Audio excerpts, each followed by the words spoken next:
ससुर के हाल बतावाए सखी, जवन सीख के अइलो हमरो के सिखावा ए सखी।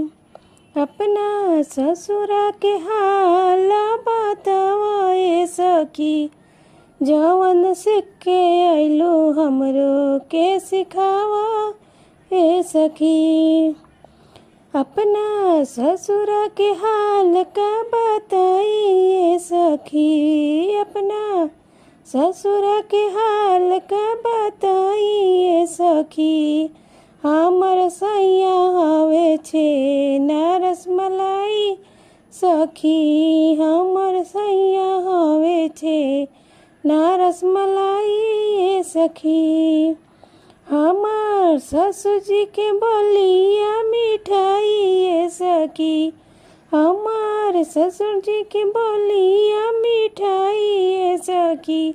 हमार ससुर जी के बोलिया मरचाई सखी, हमार ससुर जी के बोलिया मरचाई सखी।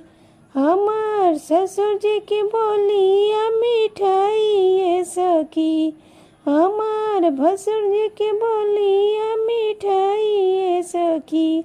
हमर गोतिनी हई लाल मरचाई सखी, हमर गोतिनी हई लाल मरचाई सखी। अपना ससुर के हाल बताओ सखी, अपना ससुर के हाल बताओ सखी। जवन सीख के अइलो हमरो के सिखाओ सखी। अपना ससुर के हाल का बताई सखिया, हमर देवर होवे छे ना के मिठाई सखिया, हमर देवर होवे छे ना के मिठाई सखिया। हमर नंदी हई आम के खटाई सखिया, हमर नंदी हई आम के खटाई सखिया।